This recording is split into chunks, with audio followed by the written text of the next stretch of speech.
Kalau seandainya laki-laki bijak, laki-laki baik, malu kok nanyakan, istriku, anak kita ini kan punya bapak. Nanya nggak berani, karena apa? Itu menunjukkan kalau dia pelit amat urusan begitu hitung-hitungan. Hidup rumah tangga hitung-hitungan, ya capek lah. Kalau ada orang menikah dengan orang yang sudah punya anak. Kalau orang punya iman dan kenal Allah, nggak ada masalah. Ya lumayan, rezeki lah. Menikah dengan seorang wanita sudah punya anak 5. Atau tadi 2. Kalau dia orang beriman, ya alhamdulillah. Jangan urusan memberi saja kok pakai hitung-hitungan amat sih. Kecuali bang dia tidak mampu, nggak punya duit. Mana yang didahulukan?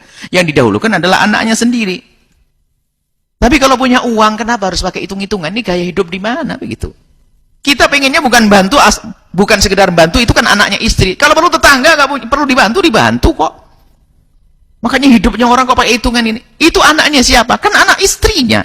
Bukankah dia mengaku cinta kepada istrinya? Tapi kan bukan anak saya. Iya bukan anakmu, tapi kan anak istrimu. Tapi kan dari suami lain, tapi kan anak istrimu. Kan kamu cinta pada istrimu. Tapi kan suaminya berhak menafkahi, berwajib nafkahi. Iya kalau suaminya ngasih nafkahi, alhamdulillah. Kalau tidak bagaimana? Wong sama anaknya istri saja kok pakai hitung-hitungan, Bang. Begitu juga sebaliknya, seorang istri kadang-kadang dengan anaknya suami nggak akur. Ini bagaimana ini? Hidup kok begitu? Orang itu tidak harus berbuat baik dengan keluarganya saja. Orang itu tidak bisa berbuat baik kepada siapapun, bahkan kalau bisa dengan lawan, itu pangkat tinggi. Anaknya istri kok nggak dikasih, itu bagaimana? Anaknya istri makan bareng sama anak-anaknya. Jadi hal-hal begitu tuh orang aneh. Yang salah kenapa kamu seorang perempuan ini, hei ibu tadi menikah dengan laki-laki model begitu? Ya jangan. Kalau menikah itu laki-laki yang kenal Allah, yang bukan pelit-pelit, Jadi kami himbau kepada suami, sebetulnya itu adalah kebaikan yang Allah tawarkan kepada Anda untuk merawat anaknya istri Anda. Biarpun punya bapak, ya itu masalah komunikasi saja. Kalau apakah nggak ada nafkah dari sana?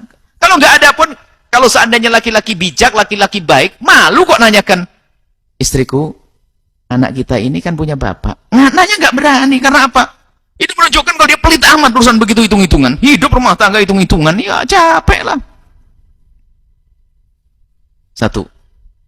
Kemudian, Anda sebagai istri, sebagai suami yang kedua, tidak boleh menghalangi anak-anak istri Anda ketemu dengan bapaknya.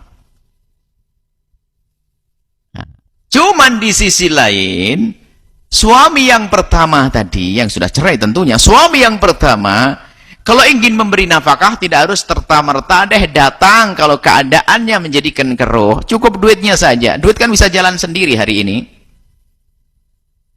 Nggak perlu pakai kita antarkan, sekarang sudah bisa. Gampang hari ini. Bukan zaman dulu. Jadi kirim saja transfer uangnya kepada mantan istri agar diberikan untuk nafkah anak-anaknya. Kita ingin benahi semuanya. Kita jangan sampai industri suami yang kedua, gara-gara sudah nafkahi juga pelit amat hitung-hitungan. Ini beli roti 3. Dipas-pasin 3 dengan anaknya istrinya nggak dikasih, ini pelit amat. Nasi bungkus 3, padahal di rumah ada 6 orang. Itu kan bukan anak saya. Ini hidup kok capek banget begitu. Puncak keindahan adalah bukan di saat kita.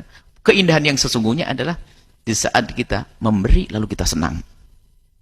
Allah, memberi senang. Oh, hebat, memberi senang. Baik, jadi para sang suami tadi, kalau memang kalau suami mantan istri itu tidak senang dengan kedatangannya, ya hendaknya mengurangi kedatangan. Kalau datang malah komunikasi dengan suaminya. Dengan suami yang kedua tadi, saya mau datang melihat anak-anak saya. Dan suaminya sudah mengkondisikan istrinya nggak usah ketemu dan sebagainya, biasa.